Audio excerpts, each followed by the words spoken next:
ya te vamos a explicar por qué. Y la van a llevar adelante durante todo este año Ariana Gómez y Mica Bassi, que son economistas y que vienen laburando esto que de verdad para mí es central en nuestra lucha. ¿Cómo andan, chicas? Hola, buen Muy día. bien.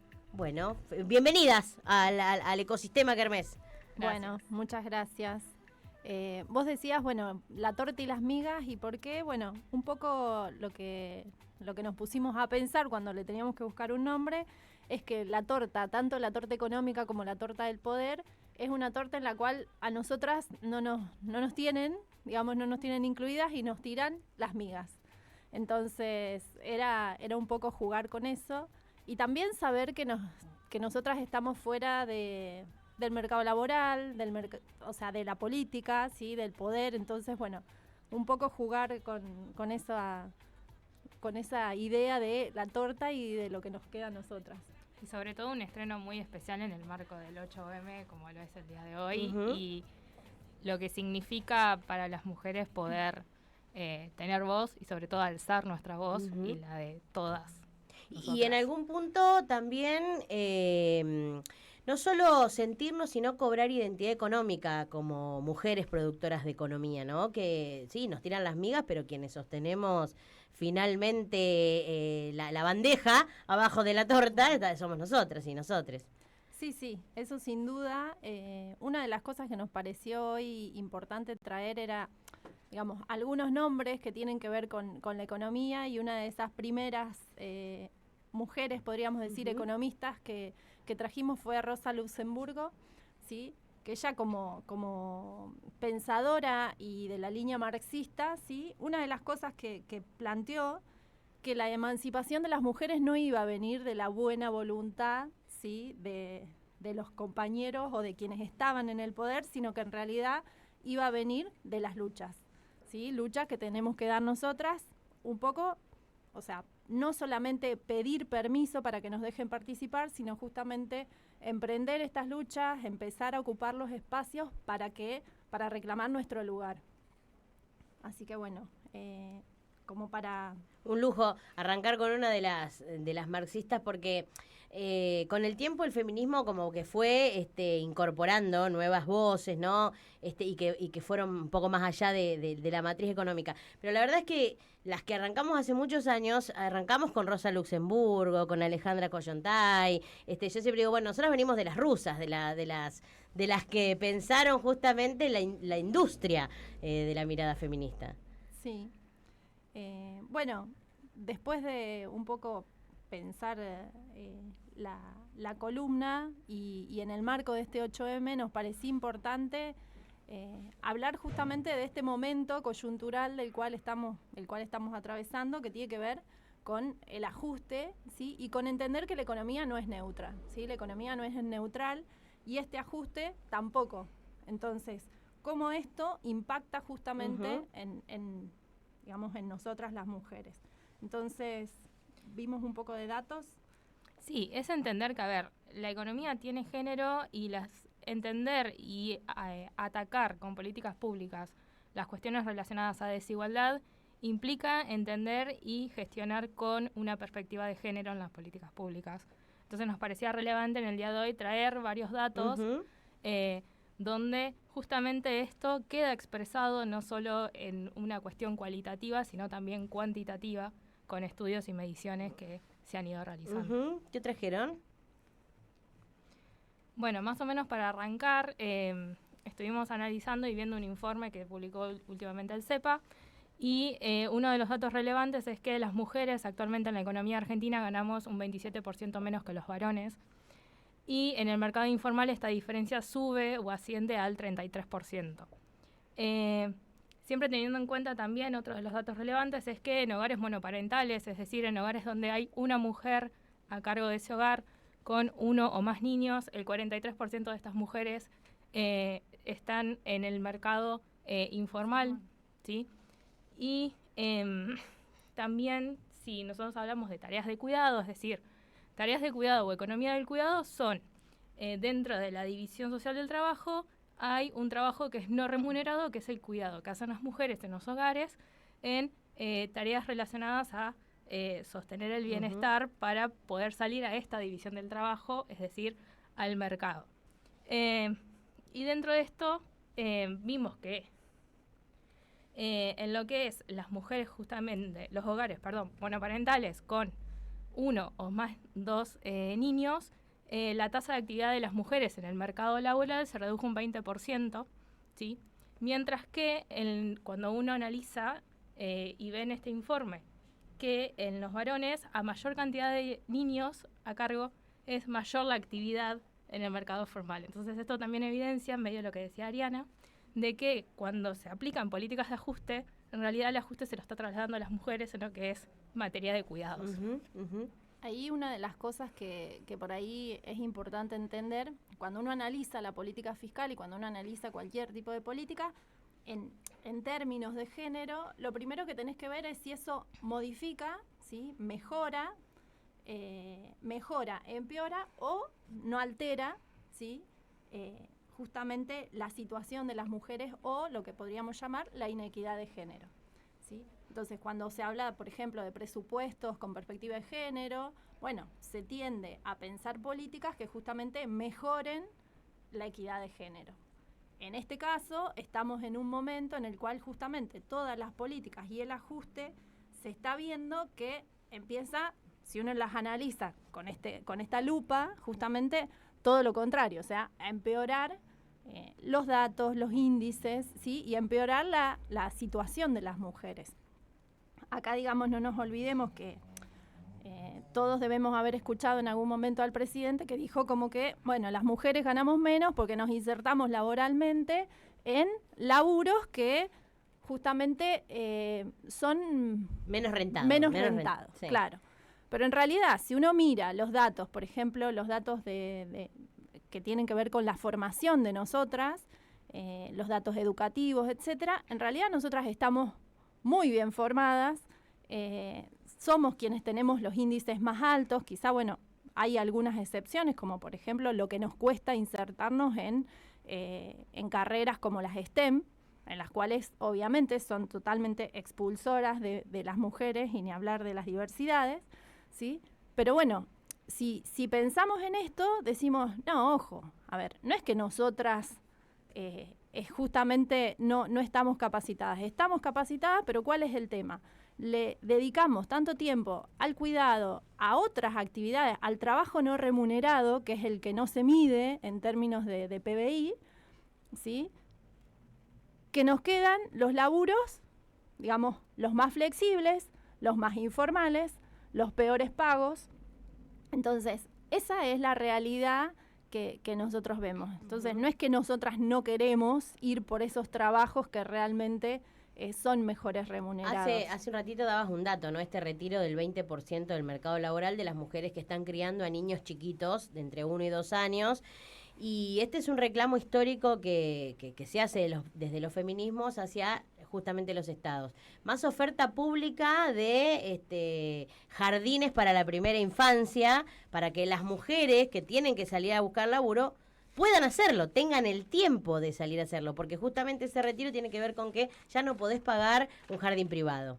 Entonces, ¿cómo opera justamente ese ida y vuelta entre lo que se precisa de la política pública para que podamos entrar al mercado privado del trabajo las mujeres, poder cumplir un horario, poder tener una disciplina del trabajo en un marco que implica tiempo, que es el que no tenemos?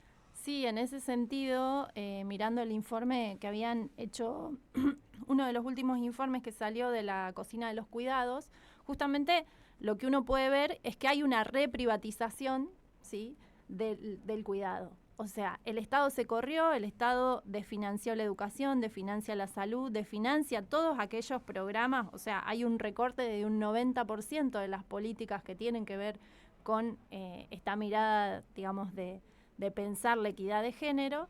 Y entonces, en ese marco, el Estado se corre, pero se corre porque sabe que están, digamos, siempre las mismas, que somos nosotras, que somos las que vamos a cuidar, las que nos vamos a hacer cargo de todas esas tareas. Sí, de hecho, es un informe muy relevante que hizo el ELA y está publicado por Chequeado, que fue una edición por lo del 8M, y que también se correlaciona con los datos que publicó INDEC, que, a ver, tenemos en cuenta que los últimos datos disponibles y este informe que salen de EPH y los de INDEC corresponden al mercado de trabajo del tercer trimestre del 24. Entonces, también se correlaciona con que las mujeres dentro de la economía argentina tienen una tasa de desempleo que aumentó un 25% en términos interanuales para este tercer trimestre, ¿sí? Mientras que también los niveles de actividad de mercado de trabajo de las mujeres están muy por debajo, más específicamente 18 puntos porcentuales, que los niveles de actividad de los varones dentro de lo que es la estructura económica nacional. Sí, pensaba en esto de los trabajos peores pagos, pero además que hoy son los que más faltan, porque las mujeres estamos sobrerepresentadas en la tarea doméstica, ¿no? La tarea de casas particulares. Casi el 90% son mujeres. Pero hoy tampoco la clase trabajadora está accediendo a ese servicio, a contratar a alguien para que labure en tu casa, porque ya no alcanza. No, en ese Entonces sentido, se pierde puesto, incluso esos puestos de trabajo peores pagos o sí, más informales. Los datos indican que en el último trimestre, en el tercer trimestre del 2024... En uno de los informes del CEPA, que es un relevamiento de lo que es el empleo en casas particulares, relevaba que el 95% de esos empleados eran mujeres y que de noviembre del 23 a noviembre del 24 se habían perdido más de 15.000 puestos de trabajo. Claro, porque no hay con qué pagar tampoco ese servicio. Sí, en ese caso, digamos, uno ya lo empieza a ver en los indicadores de cómo se están perdiendo esos puestos y bueno, y lo preocupante es que justamente es un sector laburante altamente feminizado. Estamos hablando del 95% son mujeres, ¿sí? Entonces, esas mujeres perdieron, ¿sí?, sus puestos de trabajo y eso, digamos, no lo van a poder suplir incluso en el mercado formal, seguramente. Van a ir a buscar algún otro trabajo, algo que les pueda permitir un ingreso dentro del mercado informal.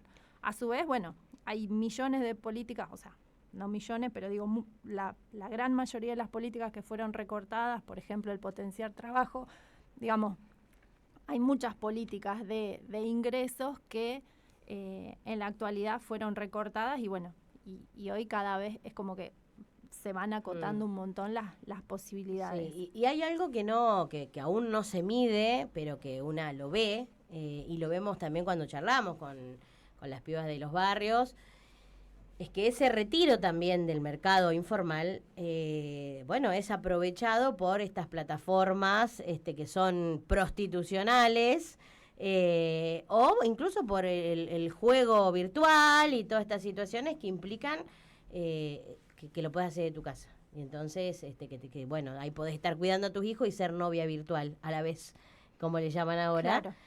Y que genera tal vez a $1 centavo por ratito, un ingreso en la familia. Y eso es realmente para espantarse. Y está sucediendo y todavía no lo tenemos en el radar, mucho menos en las mediciones. Sí, no, obviamente de esos datos no hay. Por ahí otro dato que me parecía interesante pensar, y en esto que hablábamos de cómo las mujeres estamos, digamos, sobre representadas en la pobreza, ¿sí? Y, digamos, los varones están sobre representados en la riqueza, ¿sí? Y en esto, ¿qué estamos queriendo decir? Bueno, tiene que ver también con quienes sostenemos este ajuste. Y por un lado lo sostenemos las mujeres por todas estas tareas que llevamos adelante cuando el Estado se corre, pero también lo sostenemos cuando vemos una estructura impositiva que es altamente regresiva, ¿sí? O sea, ¿qué digo con esto? Cuando hablamos de que la recaudación del Estado, esto que el presidente se jacta de hablar del superávit público, bueno, el superávit justamente está dado porque recorte gastos y porque los impuestos siguen estando ahí y se siguen sosteniendo con impuestos que gravan al consumo. ¿Y quiénes son los que consumen en esta economía? Bueno, los que consumen, justamente los que más consumen, no son los que tienen mayores ingresos, que obviamente tienen niveles de consumo suntuario, pero no me refiero a eso, sino a lo que me refiero es justamente a decir, bueno, aquel sector de la población que no tiene ahorro, ¿sí?, cuyo ingreso se va en la compra del súper o en la qué sé yo, en la despensita, porque a veces ni siquiera para ir al súper, porque necesito que me fíen, ¿sí? Bueno, esa persona justamente, si uno analiza cómo está compuesto esos deciles poblacionales, bueno, son justamente, están compuestos en mayor proporción por mujeres, ¿sí? Entonces, nosotras aportamos con nuestros impuestos cuando pagamos IVA, cuando pagamos, digamos, todos esos impuestos regresivos, y por otro lado, justamente el gasto no viene para nosotras, ¿sí? Entonces, eso me parece que también es un punto importante que seguramente podamos desarrollar más adelante, pero que me parecía importante traerlo porque las reformas impositivas que se aprobaron con la ley de medidas fiscales y paliativas, ¿era así? Relevantes. Bueno. ¿Cómo se llama la ley? ¿Cómo era? Medidas fiscales y paliativas relevantes. Relevantes. Sí. Si no me equivoco. Ponerle un nombre que no dice nada. Claro, bueno, fue allá, ya no nos acordamos, fue después del decreto 7023, ahí vino ese paquete, bueno, y una de esas justamente era esta ley, y lo que uno observa en esa ley es que justamente se recortan todos los impuestos que gravaban el patrimonio, o sea, impuesto a los bienes personales, baja. El impuesto a las ganancias quizá es el único que sube, y por ahí, bueno, hay algunos datos que están buenos para... Sí, de hecho, en este mismo informe que veníamos mencionando del CEPA, hay un dato que a mí me pareció muy relevante, que es 3 de cada 4 pesos que son grabados en lo que es el impuesto a las ganancias, sí, provienen de varones, y cuando uno ve uno de los gráficos que tiene el informe es del total de la recaudación de ese impuesto, solo el 25% proviene de mujeres, lo que también reproduce lo que es esta masculinidad en lo que es la riqueza de la economía argentina, y también las heterogeneidades, ¿sí?, de ingreso en esta estructura del mercado laboral nacional, y que eso también se representa con otro de los datos de este informe, que es cuando uno analiza la distribución de los ingresos por deciles, en el decil más bajo, ¿sí?, más pobre de Argentina, 6 de cada 10 personas son mujeres. Entonces, todos estos datos lo que hacen es dar consistencia, ¿sí?, a este reclamo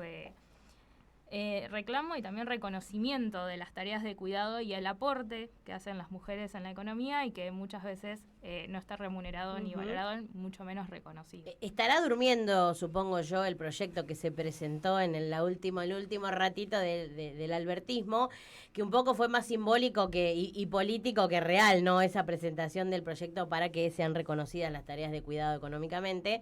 Pero bueno, lo que tenemos sí es que hubo una decisión política de medir. Sí, en ese momento, cuando se midió, se llegó a concluir que que las tareas de cuidado o el trabajo no remunerado, que bueno, se hizo la calculadora de los cuidados y eso, representaban alrededor de un 15% del PBI. Nosotros decimos, bueno, un 15% del PBI a veces es más que cualquier otro rubro económico que sí está medido. Claro. Entonces, ahí hay una cuestión que como decimos, o sea, es un trabajo, son tareas que incluso uno las podría incluso, medir, por lo menos en el costo de oportunidad de la mujer que se queda cuidando y que no va y no se inserta en el mercado laboral. Sobre todo porque es muy relevante el dato, o sea, también para esta fecha, con motivo del 8M, INDEC publicó un dossier estadístico con diferentes datos con perspectiva de género, y uno de los datos que, si bien es viejo, porque corresponde al 2021, que fue la última encuesta nacional del uso del tiempo, claro, se ve que las mujeres que viven en hogares que tienen población demandante de cuidados, ¿sí?, que requieren de ese cuidado, destinan 4 horas más, ¿sí?, a las tareas de trabajo no remunerado, esto es, a las tareas de cuidado del hogar, que los propios varones que viven dentro del mismo hogar. Entonces, son 4 horas, un trabajo part-time, que la mujer no está pudiendo salir al mercado laboral. Sí, y mira, esto es interesantísimo, como, bueno, somos seres que estamos viviendo no en burbujas, sino en interrelación. En la provincia de La Pampa hay un sistema que es un sistema contravencional que cuestiona a las familias, cuestiona y persigue contravencionalmente, pero es una parte del sistema penal, a las familias que no mandan a sus hijas o hijos a la escuela por más de 30 días. Son todas mujeres las que están criminalizadas por ese hecho, aun cuando viven varones bajo la misma casa.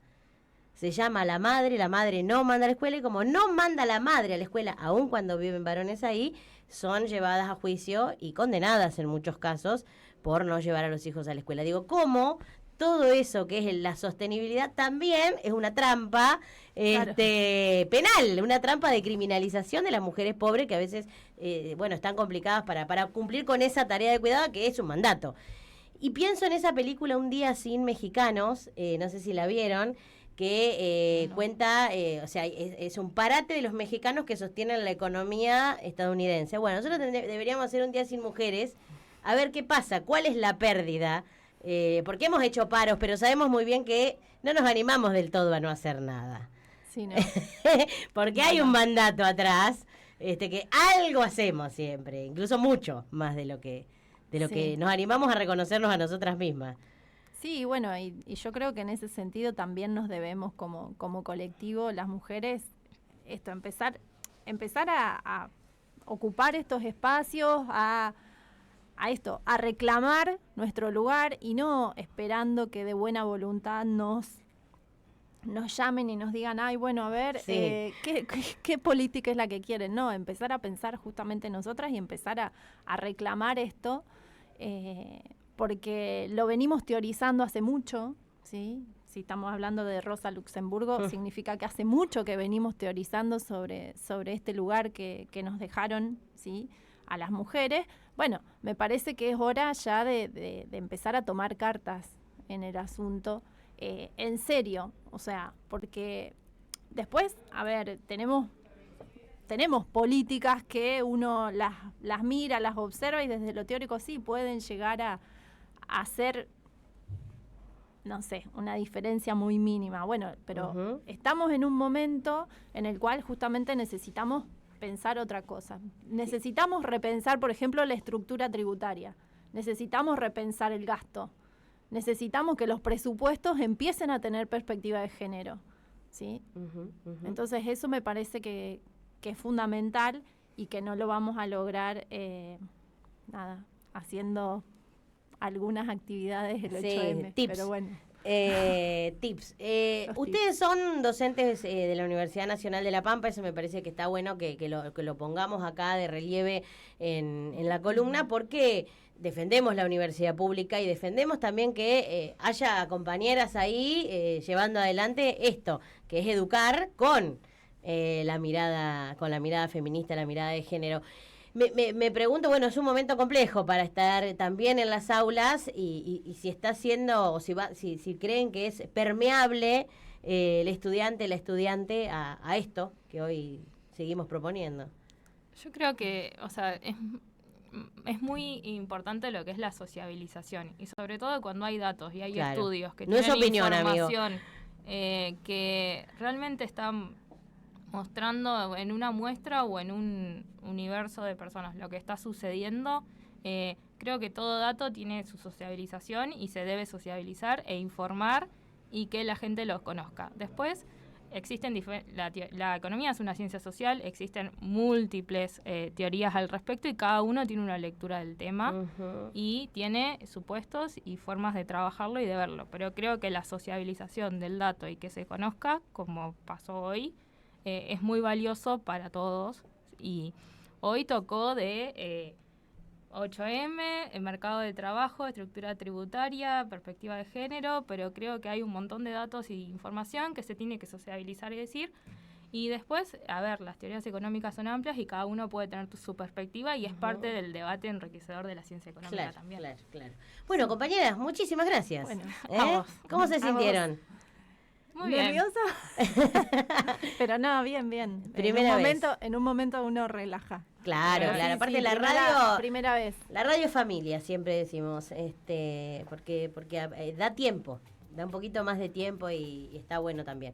Nos estuvieron viendo a través del canal de YouTube, nos estuvieron escuchando a través de www.radiokermes.com, a través de la app para celular, a través del 106.1. Esto fue La Torta y las Migas. En un mundo de bestias libertad.